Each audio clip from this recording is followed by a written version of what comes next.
La bombe médiatique expliquant toutes ces stratagèmes, eh bien, explose. Hein, donc la bombe médiatique appelée Brigitte Macron, donc qui serait un homme. Merde. Brigitte Macron, oui, l'éléphant, c'est pour ça que depuis hier, si tu veux, je suis Brigitte Macron, je te le répète, serait donc un homme. Hein. Alors évidemment, Brigitte Macron a immédiatement réagi en se déclarant victime d'un fake news transphobe. Déjà, c'est plus ou moins un aveu. Hein. La première dame, qui, selon certains, serait donc un homme, Michel Trogneux, ce serait son véritable nom, vient de déclarer qu'elle allait porter plainte si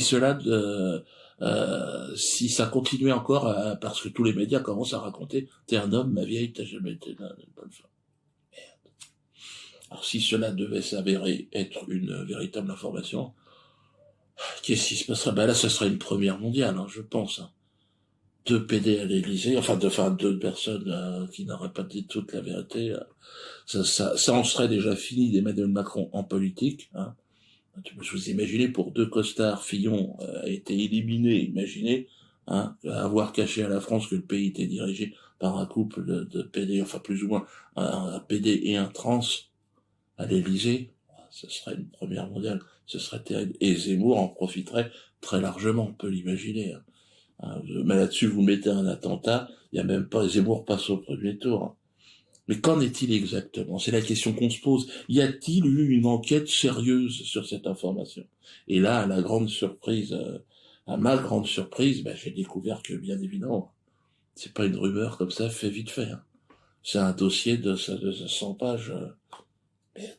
Un travail méticuleux, donc, qui a été fait dans un magazine qui s'appelle Fait et Documents, une enquête poussée à son paroxysme. Hein, et qui met en lumière une multitude d'invraisemblances hallucinantes, qui conduit le lecteur, même s'il veut pas y croire, à commencer à se dire, c'est vrai, effectivement, Brigitte Macron, photo à l'appui, ne peut être qu'un homme. Et il s'appelle Jean-Michel. L'enquête est sortie il y a quelques mois. Tout d'abord, l'Élysée a fait l'autruche, semblant de ne rien voir. Mais devant l'ampleur de cette rumeur et sa construction indiscutable, donc il y a eu scission. Hein. Donc il y a eu la décision, si vous voulez, de réagir et très rapidement.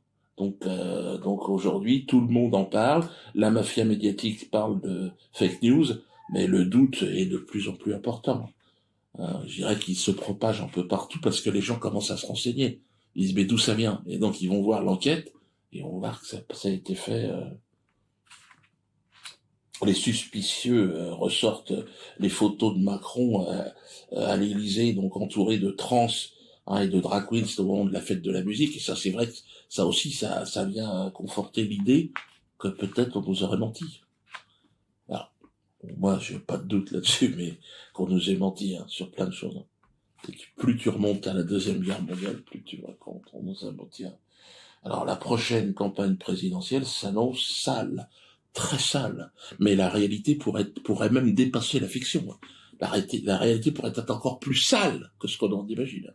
Enfin, sale. Alors le gouvernement travaille depuis le départ, en même temps. C'est vrai, si vous regardez ce gouvernement, à la promotion de la transsexualité, du non-genrisme, tout ça, avec Bilal comme un petit peu le représentant de toute cette évolution, de tout ce... Tiens, Roger Lamouche, t'es là. La cerise sur le gâteau serait effectivement que la première dame de France, c'est encore son nom, soit en réalité un couillu, quoi, un poilu du Lerche, quoi, un beau-frère. Ça serait terrible.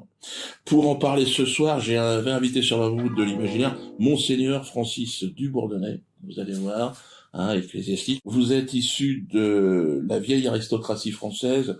Que pensez-vous de cette affaire Brigitte Macron qui serait en réalité Jean-Michel Trogneux? Enfin, c'est là, où sommes-nous, Monseigneur? Écoutez, c'est effectivement fort regrettable. La France va mal, la France est malade, on le sait. Et aujourd'hui, bien plus encore. L'image de notre pays dans le monde est sur le point d'arriver au niveau de 0. Hein. Sur le plan spirituel, que dire parce que moi, je ne peux me prononcer que dans cet espace, le champ de la spiritualité. Si ce n'est que l'Église ne peut en aucun cas valider, soutenir pareille, comment dire, dérive. On peut parler de dérive ou de façon, de mode de vie. On ne peut pas vous ne pouvez pas demander à l'Église, Monsieur Macron, de vous suivre sur cette pente savonneuse. Ouais. Mais pour vous, plutôt pour l'Église, donc, le fait que Brigitte, donc la première dame de France, soit un homme, cela vous pose un problème au sens moral, mais c'est légal en même temps. Entendons-nous bien, première dame de la République, ne dites pas première dame de France. Brigitte, ou Jean-Michel, première dame de la franc-maçonnerie, première dame de la philosophie des Lumières, oui, d'accord. Tout ça, et vous pouvez en rajouter, ça ne me pose absolument aucun problème. Mais pour un catholique pratiquant comme moi, la première dame, de toute façon, de ma vie restera la Vierge Marie. Notre première dame à tous, d'accord. Donc vous mettriez la Vierge Marie avant Jean-Michel, en fait, Monseigneur. C'est pour vous, c'est pas un peu obscurantiste, c'est pas transphobe, comme dirait Brigitte, de raisonner de cette façon-là. Écoutez, Monsieur Malal, je sais pas où vous en êtes de votre côté. Je vois que vous êtes parti en Afrique. L'Église n'est ce qu'elle est. Hein. Nous obéissons, évidemment, comme toute organisation internationale, au Rothschild et à la banque. Mais sur le chemin des valeurs, nous marquons un arrêt, là. Nous dites stop. On ne peut pas aller plus loin, d'accord? Jean-Michel ne peut être la première dame de ce royaume de France, d'accord? Donc là, il y a un problème déjà avec l'Église. Mais alors, Jean-Michel, il est quoi pour vous, pour l'Église catholique? Jean-Michel, il est ce qu'il veut. La question, je dirais, c'est, il est certainement une icône de cette Église républicaine, appelons-la comme ça. Jean-Michel serait une sorte de liberté, de c'est quoi, hein, et une sorte de femme roi, hein, de la franc-maçonnerie. Hein, pourquoi pas, encore une fois, ça n'est pas à moi, ça n'est pas à l'Église catholique de définir ce qu'est cette.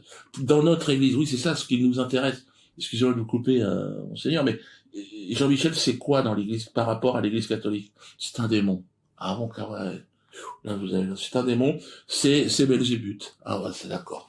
Donc là, on peut dire que, d'accord. Je peux pas vous laisser dire ça en même temps, d'autant que les médias ont classé l'Église catholique au premier rang des réseaux pédophiles. Donc c'est un combat entre vous. Qu'est-ce que c'est? Écoutez, je sais, Monsieur Mbala, vous aussi, vous avez été ostracisé, lynché en place publique par ces mêmes médias qui nous traitent de pédophiles. Voilà. Aujourd'hui, ils soutiennent Brigitte. C'est normal. Ils soutiennent Belzébuth. Mais, à un moment donné, l'Église doit parler, hein.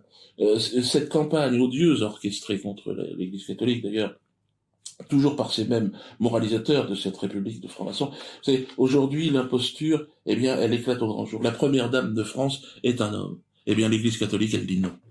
Pour moi, c'est une posture. Donc, vous avez un message, vous, à adresser à Brigitte Macron. Oui, j'ai un message au nom de l'Église française, l'Église catholique. Va des rétro, Satanas. Retourne chez Satan, retourne d'où tu viens. D'accord. Pensez-vous que cette révélation aura des répercussions sur la suite des élections présidentielles? Bien sûr, c'est inévitable. Les Français ne voteront jamais là parce qu'ils ont été trompés pour un couple de Satan. Effectivement, vous êtes très très remonté. Hein. Vous sortez même de votre devoir de réserve habituel. Belzébuth, Satan. Oui, je regrette de ne pas l'avoir dit plus tôt. Hein, au moment de la fête de la musique, avec tous ces transsexuels à l'Élysée.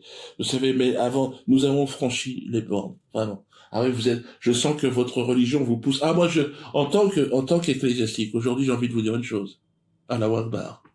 Allahu Akbar, c'est, sur le plan légal, pourtant, rien n'empêche, encore une fois, Brigitte, Jean-Michel, d'être, légalement, elle a le droit d'être la première dame. Moi, je me passe pas sur votre plan moral, franc-maçon. Sur le plan spirituel, ça n'a aucun sens. Donc attendez-vous à avoir des curés et des catholiques maintenant qui prennent les armes. Voilà. Merci, Monseigneur, pour justifier. Là, les front, t'as vu, ça va trop. Donc je vous dis à demain, je pense que cette vidéo est allée trop loin.